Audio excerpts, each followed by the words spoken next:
Sejam todos bem-vindos a mais um podcast da nossa querida e amada Escola Sabatina Viva. Que bom que você está aqui conosco, fazendo parte dessa história, buscando um conhecimento sobre Deus, buscando um conhecimento a respeito sobre a palavra do nosso Senhor Jesus. Se você está aqui é porque Deus marcou um encontro com você. E você está para poder ter um encontro com esse Jesus maravilhoso que um dia morreu por você e está nos dando a oportunidade de buscarmos uma eternidade para morarmos juntamente com Ele. A lição desse trimestre está falando de um tema fantástico, o grande conflito. Se você não tem ainda, por favor, vai lá, baixa o aplicativo Escola Sabatina e você vai ficar por dentro do conteúdo até das lições anteriores. Tudo disponível de uma forma gratuita para você. Ou se você quiser ela de uma forma digital, ou se você quiser de uma forma física, nós vamos dar um jeitinho. Só mandar uma mensagem no direct para nós, tá bom? Não fique sem esse conteúdo. Pastor Mark Philly está arrebentando nessa lição, gente. Lição muito importante para a vida de um cristão, ok? E se você ainda, em pleno 4 de maio, você ainda é filho de Deus, ainda não se inscreveu no nosso canal, vai lá dar uma moralzinha pra gente, vai lá no YouTube, @PaulistaLeste, tá vendo aqui no cantinho, clica no sininho e você vai ficar por dentro do conteúdo da nossa associação. Ou se você quiser também, nós temos o Instagram, vai lá, mips.apl, aqui bem no cantinho, tá vendo? Clica, comece a seguir a nossa plataforma para você ficar por dentro do conteúdo só da Escola Sabatina. Você vai ver os cortes, os reels ali, para você ter uma mensagem especial para a tua semana, tá bom? Vamos lá, e temos também aqui a presença ilustre de dois pastores que estão conosco novamente. Pastor Alexandre de Moraes, não é esse Alexandre de Moraes que você está pensando, é um pastor Alexandre de Moraes, esse aqui é de Jesus. Muito obrigado por estar aqui conosco, pastor do Tucuruvi e também da Vila Guilherme. Muito obrigado, que Deus te abençoe. Manda um abraço pro teu pessoal aí, em nome do Senhor Jesus. Muito obrigado pelo convite, pastor Leonardo. Tudo bom, pastor Giovanni? Tudo na paz, tudo na paz. Já dei o spoiler aí do próximo. Um abraço aí para a comunidade do Tucuruvi, da Vila Guilherme. Abraço para minha esposa e para meus filhos também. Deus abençoe vocês. E pastor Giovanni Martins, diretamente do Piauí, mas morando aqui em São Paulo já há alguns anos, e pastor da Penha. Muito obrigado, pastor, por estar aqui conosco. Muito bom, pastor Leonardo, obrigado pelo convite. Quero aproveitar e mandar um abraço especial para a Igreja da Penha, para a Igreja do Parque Ecológico, para a Igreja do Cangaíbe, para a Igreja de Engenheiro Goulart e também para minha linda e amada esposa Caroline e para minha filhota Rebeca. Show de bola! E você aí, filho de Deus, que quer estar por dentro do conteúdo da lição, tá vendo aqui no cantinho? Esse daqui é o quiz da lição. Vai lá, participa com a gente. São 3 perguntinhas na semana para você testar o seu conhecimento sobre a lição, tá bom? Vamos lá, lição 6. As 2 testemunhas é um tema muito importante e é onde nós vamos começar aqui o estudo da palavra de Deus. Vamos orar nesse momento? Vamos. Nosso Deus e Pai, nós te agradecemos pelo teu cuidado, pelo prazer de podermos te servir e pedimos agora em nome do Senhor Jesus que o Senhor nos conceda iluminação através da palavra de Deus. Amém. Para que possamos ser os comunicadores das boas novas da esperança. Amém.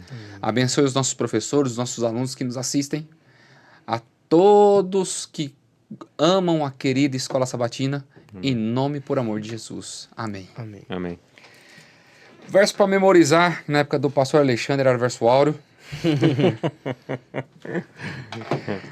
Isaías capítulo 40, verso 8 diz: a erva seca e as flores caem, mas a palavra do nosso Deus permanece para sempre. Eu acho interessante quando nós começamos a analisar o contexto que a palavra de Deus ela é eterna. Isaías fala isso, Jesus fala depois, passarão os céus e a terra, mas a minha palavra sempre permanecerá.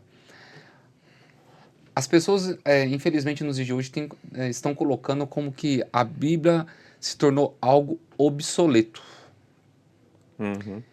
Alguns pastores e até líderes religiosos renomados dizem que a Bíblia precisava ser reescrita.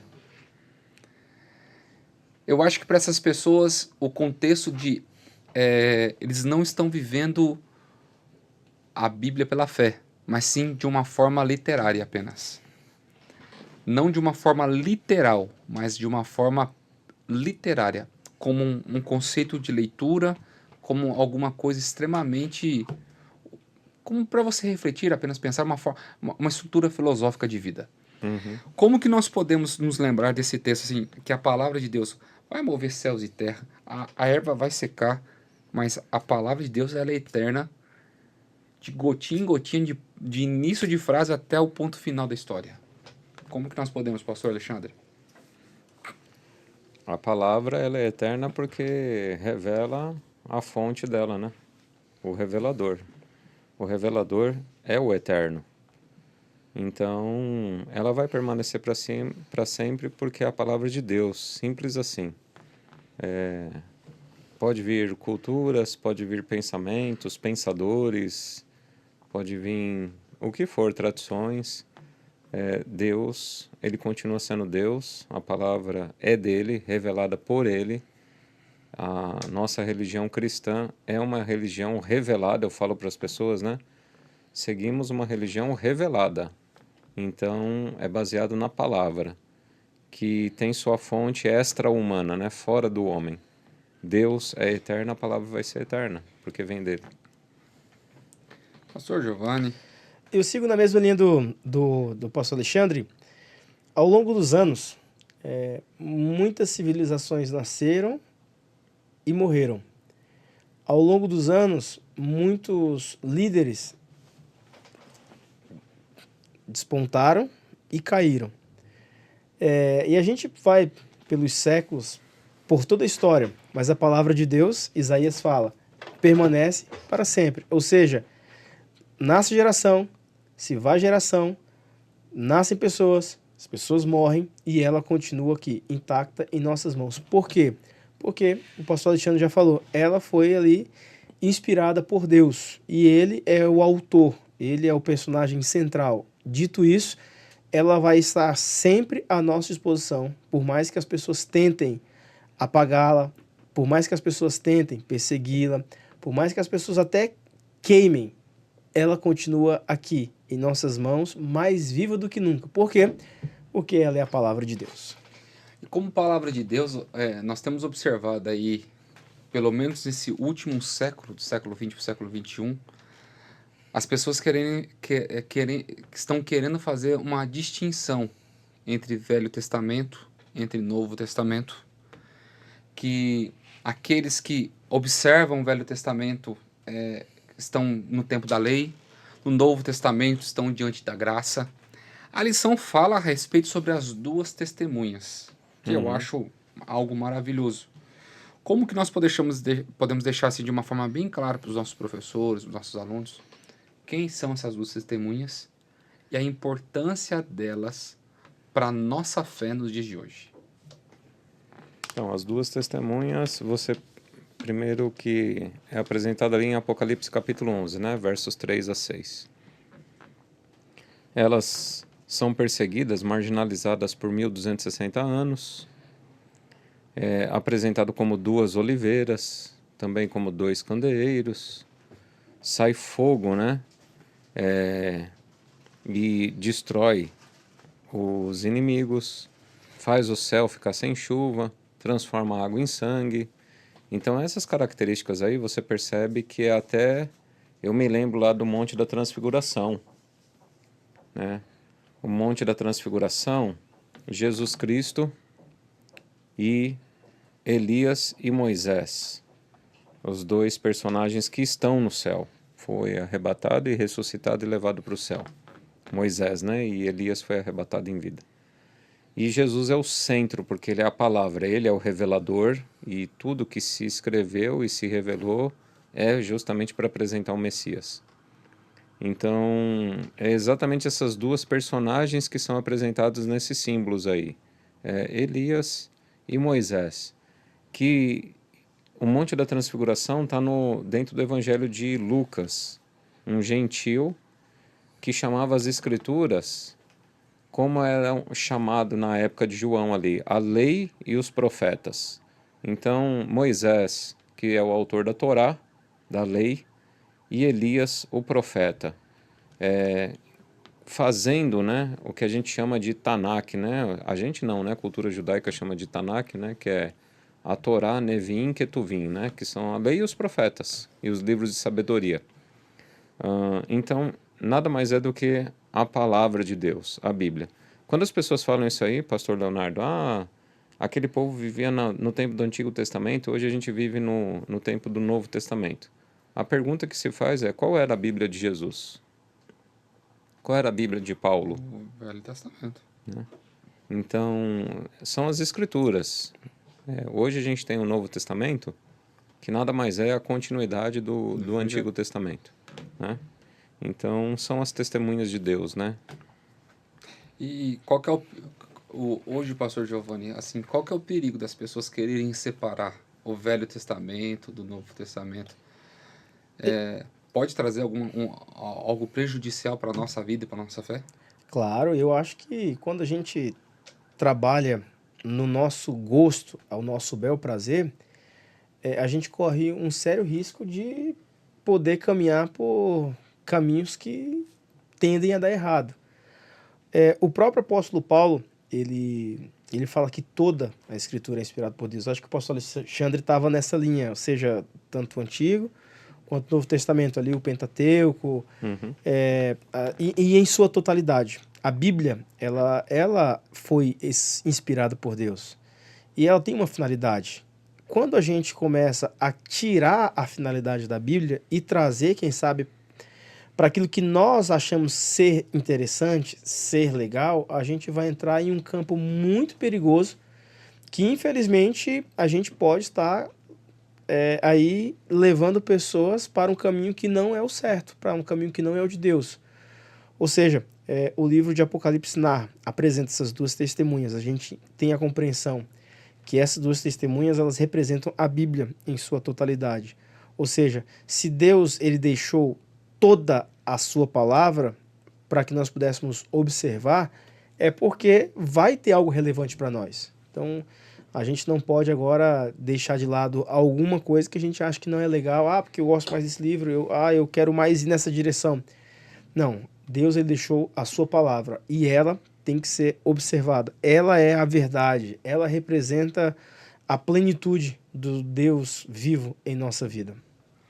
E aqui, quando nós entramos nessa parte de segunda-feira, né, sobre um período de tempo profético, a gente vê que a igreja passaria por uma situação muito complicada durante 1260 anos, que a autoridade da Bíblia ela seria negligenciada. E isso trouxe consequências que estamos vivendo até hoje. A mudança, tentariam mudar os tempos, mudariam a lei, dentre outras coisas. Como que a gente pode trabalhar, pastor Alexandre, esse período profético para nós nos dias de hoje, para a gente compreender um pouquinho melhor? Eu converso muito com meus líderes lá na comunidade, né? Eu tento apresentar a eles, com a minha esposa também em casa. A gente precisa continuar a reforma não terminou ainda. Lutero, ele teve uma iluminação de Deus e os seguidores, os reformadores tiveram o seu papel. Tyndale também até antes de Lutero, né? Mas a reforma ela não terminou ainda. Vou dar um exemplo, né? No mês passado, as pessoas comemoram hoje, né? 1º de abril como o dia da mentira. Se você vai lá na origem, por que é o dia da mentira? Porque quando a Igreja Romana na Europa instituiu a mudança de calendário e colocou, olha, o ano novo, o primeiro mês do ano novo é janeiro. As pessoas seguiam o calendário bíblico, que o primeiro mês do ano é abril, na Bíblia. Estou dando só um exemplo pequeno. Então, pessoas continuavam comemorando o ano novo em abril, de acordo com a Bíblia. E aí foi propagado na Europa a ideia que 1º de abril é o dia da mentira. É uma força cultural ali. A gente segue hoje muito mais calendário, dentro do nosso calendário, no nosso país aqui, a gente segue muito mais o calendário de cultura romana, que não é uma cultura bíblica, do que a cultura bíblica em si. Isso é um detalhe que eu estou dando. De como a gente deveria se livrar dessa cultura da Idade das Trevas, lá da Idade Média, que a gente segue hoje, muitas vezes de maneira inconsciente. Segue porque é assim que funciona, é assim que a nossa cultura gira. Então, esse na minha visão, são trabalhos que devem ser feitos lá com criança, mostrando que o calendário bíblico ele é importante e faz parte, né, de você. A Bíblia não é algo teórico, é isso que eu quero dizer. Deus sempre falou assim, olha, ensine de maneira prática, ensina a próxima geração, por que que você está comemorando essa festa, por que que você está vivendo esse período, o que que você está lembrando aí, e a gente perdeu isso aí, que é uma essência, é importante, né? Isso é fruto dos 1260 anos, viu, de domínio. Eu acredito. Pastor Giovanni? Não, eu concordo, porque ao longo desse período, nenhum outro livro foi colocado tão em xeque quanto a Bíblia. Uhum. Nenhum outro livro foi tão perseguido quanto a Bíblia. E quando a gente vai estudar mais a fundo, a gente percebe que Deus ele esteve no controle. Deus ele esteve no controle de tudo. Ao longo dos anos, ao longo da história, Deus ele se manteve. E quando a gente aprende sobre a Bíblia, quando a gente entende as verdades presentes na palavra de Deus, automaticamente os efeitos do passado farão efeitos presentes em nossa vida. Então, quando a gente olha para aquilo que passou, esse período onde a palavra de Deus ela foi perseguida, onde obedecer à Bíblia era sinônimo de pecado e as pessoas valorizavam a tradição. Uhum. A tradição. Já falamos agora há pouco sobre a tradição. Como que a tradição ela afetou de maneira negativa a igreja? Porque hoje, quando a gente vai até para o nosso contexto social, a tradição ela impede, quem sabe, muitas pessoas de terem e viverem relacionamentos saudáveis. Então, a Bíblia Sagrada, quando ela é estudada em sua totalidade, quando a gente percebe e quando a gente permite o Espírito Santo vir em nossas vidas, esse período sombrio, caótico, que os cristãos viveram de maneira perseguida, vai servir de, quem sabe, motivação para a gente valorizar o que nós temos hoje em nossas mãos. Porque hoje ela está aqui no meu celular, está no seu iPad, ela está de maneira física. Então hoje, olhando para trás, a gente percebe que eles valorizaram e diante das suas limitações, Deus os tornou vencedores. Hoje nós temos ela. Agora, o problema é que muitas das vezes a gente não quer abrir mão. A gente não quer abrir mão, quem sabe, de, não vou falar nem apenas tradições, mas pressupostos, vontade própria. Às vezes a gente nasceu em uma determinada comunidade, às vezes a gente não quer ir contra para machucar um parente. Dessa forma, a gente percebe que, infelizmente, as consequências elas serão as mesmas. E quando nós entramos nessa parte de terça-feira, né? As duas testemunhas mortas. Não, isso, né? Isto. Nós não abordamos domingo ainda, né? Não, segunda, né?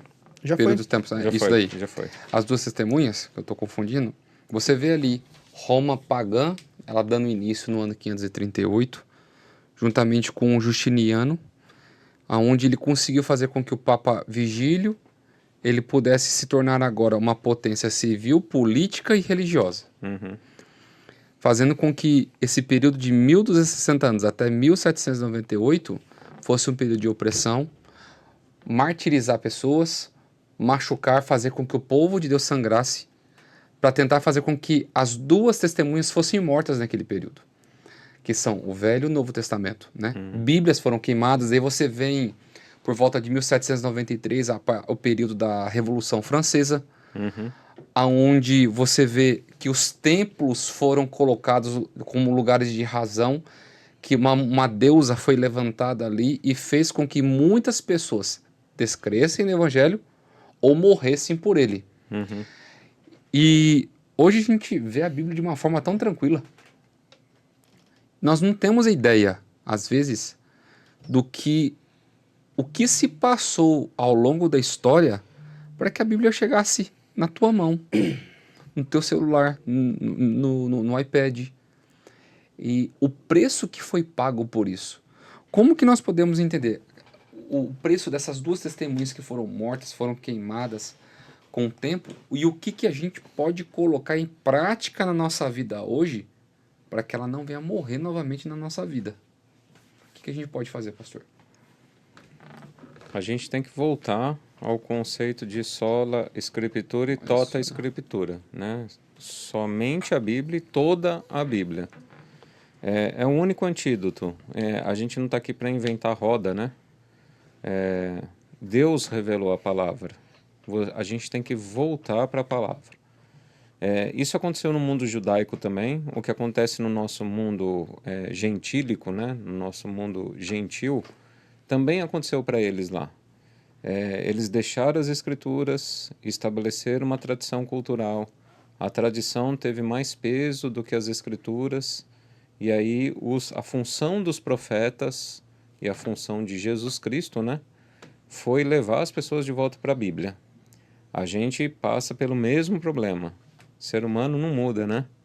Então teve o peso da tradição na Idade das Trevas estabelecido. Aí a Revolução Francesa foi uma resposta a essa opressão ideológica lá do período das trevas. Aí foi para o outro extremo, que foi o extremo do ateísmo, do racionalismo, do materialismo, aí nega o sobrenatural, nega tudo, né?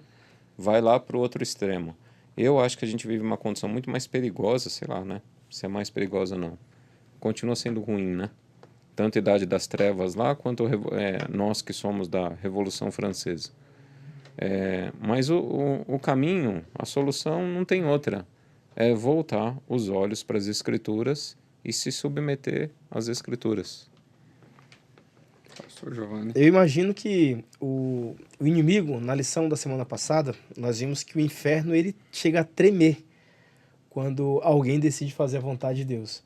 O inimigo ele não fica satisfeito, ele não se dá por satisfeito quando existe uma geração que prioriza a Bíblia, que prioriza a palavra de Deus. A gente percebe que ao longo dos anos, eu gosto muito da expressão que recordar é viver. É bom a gente parar um pouquinho, lembrar os tempos de infância. E quando a gente percebe que tudo passa na nossa vida, as coisas passam rápidas demais, a gente começa a perceber e a dar valor. Poxa vida, quantas vezes a gente não aprendeu a dar valor a uma coisa quando outrora nós não tínhamos? Uhum. Então, eu acho que esse pensamento ele se faz relevante aqui. Porque quando a gente olha para trás, a gente percebe que ao longo desses períodos, ao longo de tudo aquilo que foi relatado pelo pastor Alexandre, a Idade das Trevas, a própria Revolução Francesa, que levou para um outro extremo, nada mais serve para a gente poder olhar para essas situações adversas e entender, poxa vida, a palavra de Deus ela está aqui em nossas mãos. Ao longo dos anos, e outra, quer queira ou não, quer eu esteja preparado ou não, eu tenho a responsabilidade de levá-la para minha filha. E assim sucessivamente. E a gente entende que Deus, ele é o guia, Deus ele é o provedor, Deus ele é o mantenedor. E vivendo dessa forma, cuidando e tendo isso em mente, Deus ele vai se fazer presente e vidas serão alcançadas através da sua palavra. Então, quando nós, quem sabe, estivermos aí pensando, poxa vida, eu não sei se é relevante, a própria Bíblia diz, o próprio Jesus diz, não pensei que vim revogar a lei e os profetas, eu não vim revogar, vim para cumprir. Então, o próprio Cristo, ele faz menção à sua palavra, a Bíblia Sagrada, a palavra de Deus, como sendo relevante. O próprio Cristo viveu e obedeceu. Os profetas viveram e obedeceram. A igreja cristã primitiva viveu e obedeceu. Em meio a tudo que eles passaram, eu tenho agora a ideia e eu tenho a premissa de que Deus ele também quer que eu viva nesse princípio. O princípio de sola, tota, palavra de Deus, escritura. É interessante que acende um sinal de alerta quando eu vejo um pastor evangélico em rede social de projeção, na América Latina inteira praticamente, virar e falar assim, a Bíblia precisa ser atualizada. Porque quando ele fala essa frase, eu vejo um eco lá da Idade Média lá, onde o sacerdote daquela época falava assim, nós temos o controle sobre a Bíblia. Então, nós que temos a capacidade de interpretá-la, nós temos a capacidade de ensinar para as pessoas a respeito da Bíblia, que foi justamente o que a Reforma combateu. Aí me surpreende um pastor pastores, né? Não é alguns pastores aí que falam que são da raiz protestante, viram e falam a mesma coisa de maneira diferente. Olha, porque quando eu falo que a Bíblia precisa ser atualizada, eu estou falando que o meu entendimento e a minha tradição, ela está acima da Bíblia. E o que a Bíblia ensina, o que os reformadores lá ensinaram, é o oposto. A Bíblia está acima da minha tradição, da minha cultura. E é onde que a gente entra no contexto de quarta-feira que uma hora as duas testemunhas seriam ressuscitadas. Uhum. Amém? Amém. Amém. Opa. Amém.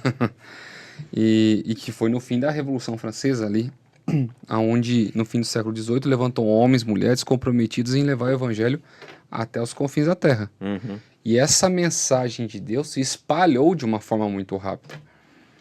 Agora, a grande questão, ela ressuscitou para um propósito, essa mensagem. Para falar a respeito sobre a vinda, o juízo, a respeito sobre Deus, sobre Cristo. Como que a gente pode colocar isso que a Bíblia lá vai ser atacada, a Bíblia vai ser oprimida, mas só que ela nunca vai poder ser erradicada das nossas vidas? Eu penso, a gente pode até pegar como a resposta o dia de segunda-feira, né? Uhum. Porque os períodos proféticos, por exemplo, Daniel escreveu um tempo, 2 tempos, metade de um tempo. Ele escreveu isso em 600 antes de Cristo, arredondando aí, para ficar fácil. Aí João, no ano 100 depois de Cristo, ele vai repetir. 42 meses, 1260 dias, 3 tempos e meio. Ou seja, só desse exemplo pequeno, no intervalo de 700 anos de história, a profecia não mudou. A verdade não mudou. E pessoas que nunca se comunicaram. Então, a palavra vai permanecer e vai sobreviver a todos os ataques, a todas as culturas, a todo movimento geopolítico que existe, a verdade vai prevalecer sempre. Entendeu? Eu acho interessante também a ideia de que em pleno século XXI, hoje, eu acho que na lição de número 2 foi falado um pouco sobre isso, sobre como que hoje a sociedade ela está doente no quesito de buscar os seus próprios interesses. Hoje as pessoas não querem buscar a Bíblia para poder ter um estilo de vida diferente, entender que necessita ter uma transformação. Não, eu quero a Bíblia para poder ser o meu horóscopo, para falar que por onde eu devo andar. Então, hoje se fala muito sobre outros assuntos, E a Bíblia, por ser a palavra de Deus, é um livro muito vasto. Dito isso, eu posso chegar na Bíblia e posso criar a minha teologia de acordo com o meu conceito social. Se eu quiser atingir uma comunidade, posso pegar um texto fora do contexto e ali começar a ser líder de uma comunidade.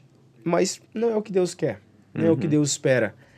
E a gente percebe que para a nossa realidade, para o ano de 2024, Deus ele quer que toda a Bíblia seja apresentada.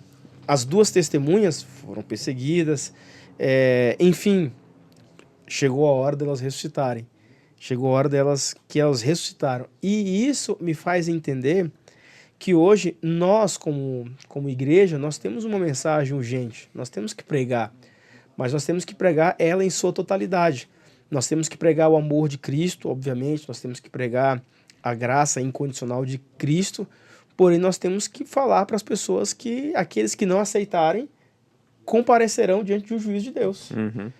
Que pouco se é pregado sobre isso, pouco se é pregado. Então, desde os reformadores, ao irem contra aquele sistema político religioso, conforme já foi apresentado, eles apresentaram aquilo que era real e aquilo que era presente, aquilo que não era aquilo que eles queriam escutar, mas era aquilo que as pessoas precisavam escutar. Deus os usou como reformadores, como líderes. Infelizmente, alguns faleceram. O sangue deles servia como semente, porque à medida que falecia, morria um, surgiam vários e vários e vários. Então a gente percebe que quando nós adotarmos esse comprometimento, esse compromisso com a palavra de Deus, Deus ele vai se encarregar do resto. Nós, como seus filhos hoje, em pleno século XXI, a nossa missão é pregar. Uhum. A nossa missão é falar. Quem sabe sermos reformadores modernos, para que as pessoas vejam, através de nós, a luz das Sagradas Escrituras. É importante a gente colocar esse contexto, né, o pastor Giovanni? Nós precisamos ser reformadores modernos e não interpretadores modernos. Boa. Boa. As pessoas querem tendenciar as coisas. Essa questão de mídia social, essa questão de você se tornar um influencer, dentre outras coisas, as pessoas querem tendenciar. Então, não, eu vou interpretar a Bíblia do jeito que eu quero. Esses tempos atrás eu estava vendo uma reportagem de uma mulher que era muito famosa, se converteu a uma determinada religião. Essa religião, ao invés de trazer com que a imagem dela de conversão pudesse ser uma coisa boa para a vida das pessoas, apenas explorou a imagem dela. Uhum. E ela voltou para a vida torta dela do passado. Uhum. Hoje, em uma entrevista dela, ela falou assim, mas você sabe o que você faz? Não, eu sei que é imoral, mas o que importa é que Jesus é meu Salvador e eu tenho até o último minuto da minha vida para poder me arrepender. Uhum. As pessoas hoje estão apostando numa coisa que não estão no controle, Uhum.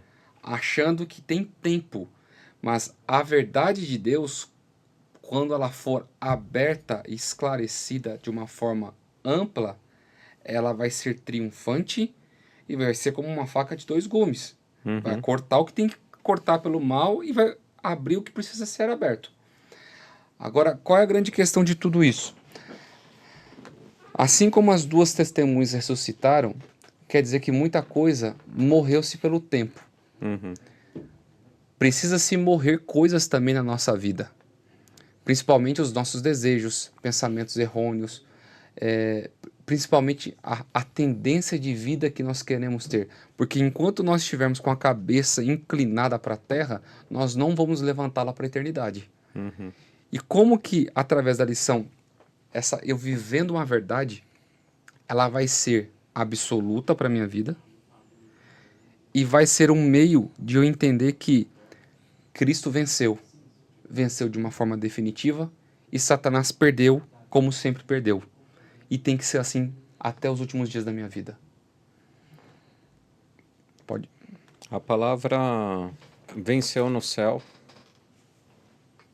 foi expulso o enganador, o comercializa. Eu gosto muito da palavra que é retratado lá, né? Isaías 14 e Ezequiel 28, que é ele comercializa a palavra. Quase não tem nada a ver com os dias de hoje, quase, né? Imagina, né? Então, Satanás, é isso que ele faz. Ele comercializa.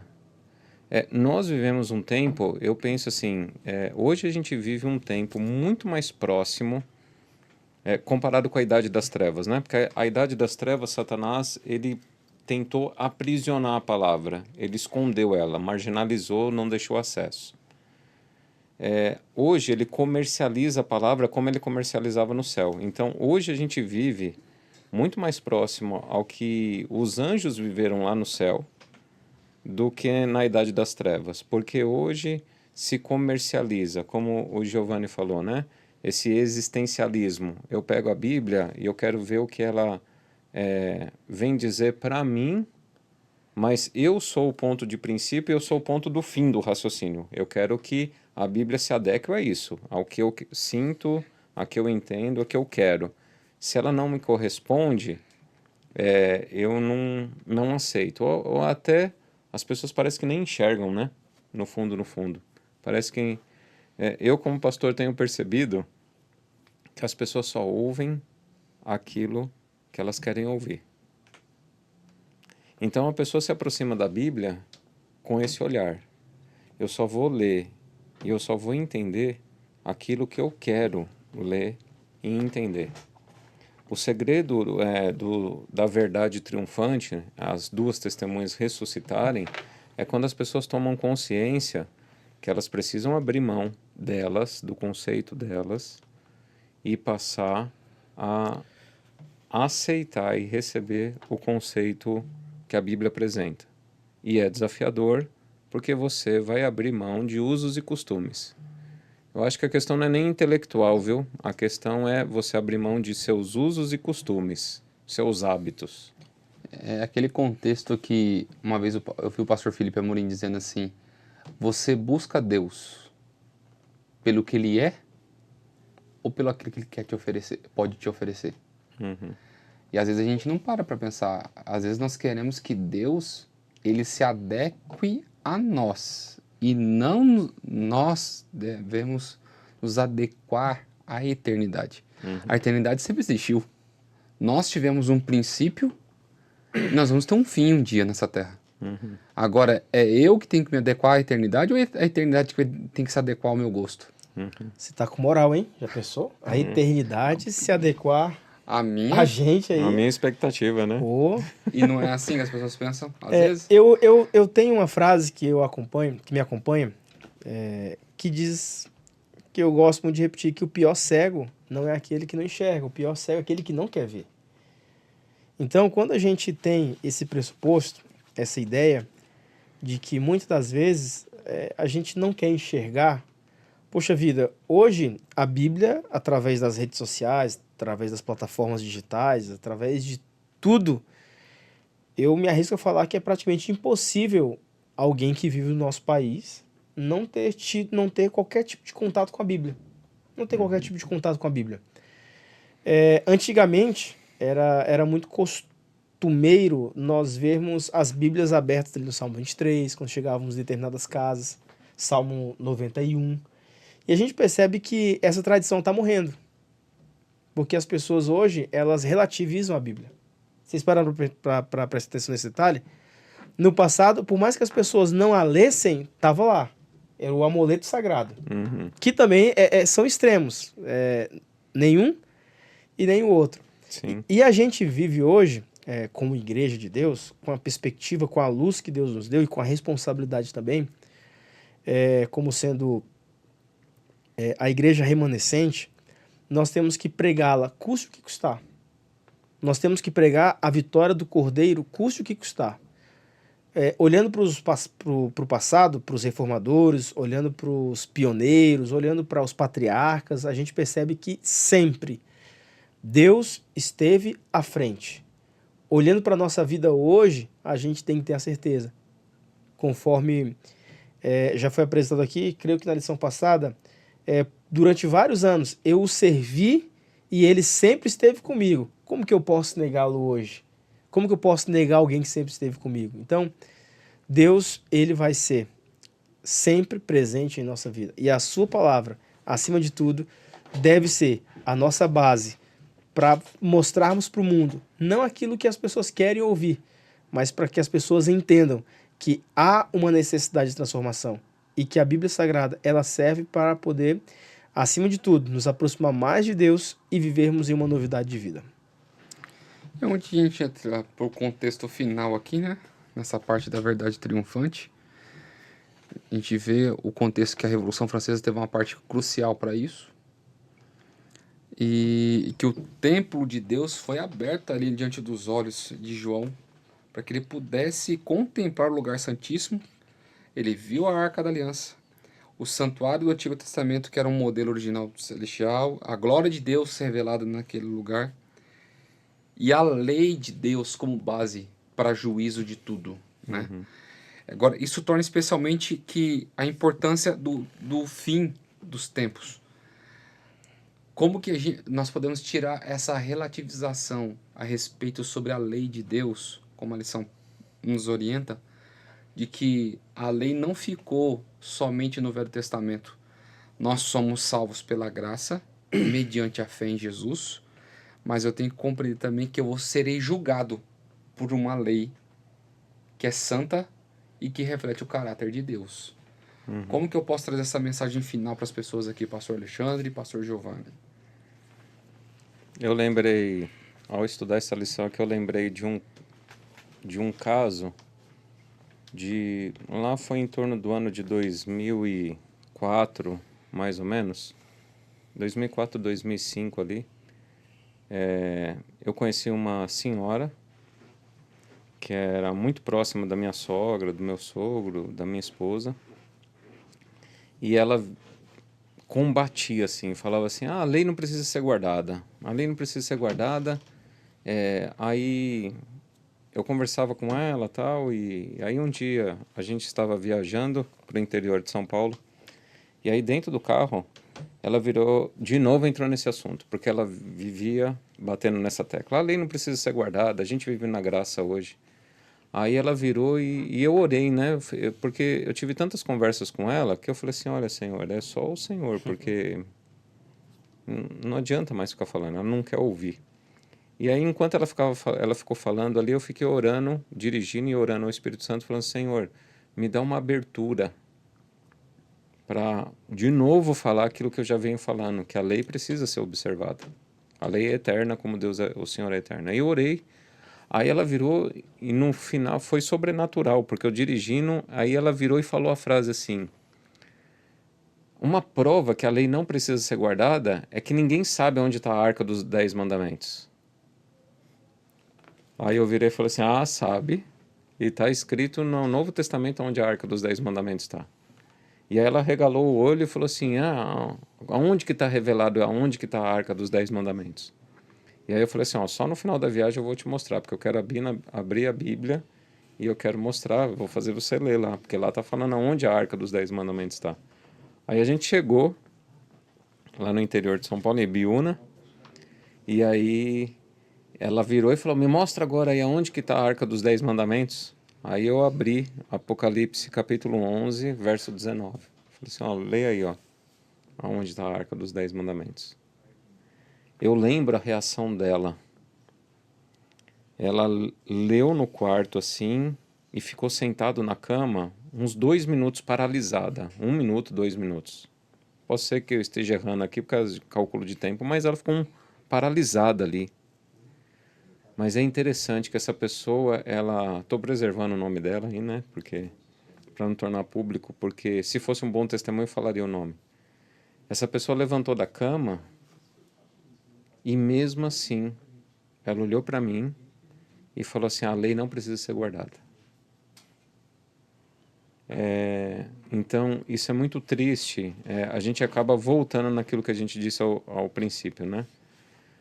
Toda escritura e só a escritura. Você tem que submeter a sua vida à Bíblia. Porque a Bíblia, ela não vai deixar de ser verdade porque você não gosta da verdade. A verdade continua sendo verdade mesmo você não aceitando ou você não gostando. Então pense nisso aí, se submeta à palavra. Todos os avivamentos que aconteceram, a verdade triunfante, são os avivamentos do século XVIII, XIX, né? Vai ter um último avivamento profetizado em Apocalipse 18, mas vai ser a mesma mensagem, porque a mensagem é única, a palavra é única, o Deus único. Então se submeta à palavra, aceite e entenda, a lei é eterna. Nós temos que obedecer e pregar, anunciar isso aí. Amém. Muito bem, eu termino aqui as minhas considerações, com base naquilo que o pastor Alexandre acabou de falar. Tempos de crise sempre existirão, no passado, no presente e no futuro. Mas Deus ele quer que nós nos levantemos como baluartes, como pregadores.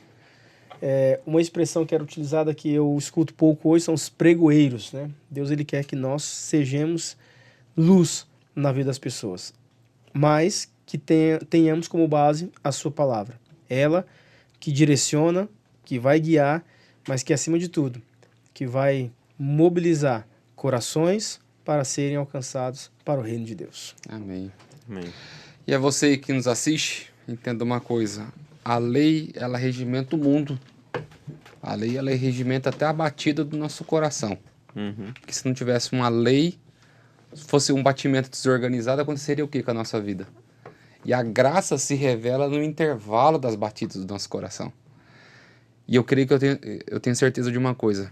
Quando você aprender a amar a Deus, você aprender a amar a Cristo verdadeiramente, você vai entender que a lei é um complemento porque você está salvo em Jesus. Amém. E não por um mérito, algo por obrigação que você vai fazer.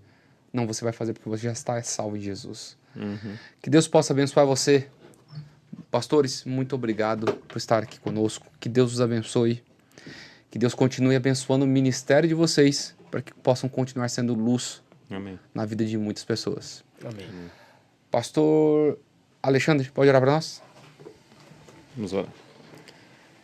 Senhor eterno Deus, muito obrigado por tua palavra, por tua lei. O Senhor é o Deus criador dos céus e da terra, soberano. Revelou através da tua palavra a tua vontade.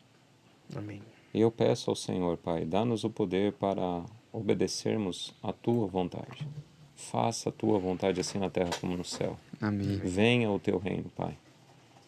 Livra-nos de todo mal. Abençoa cada professor de escola sabatina, cada aluno de escola sabatina.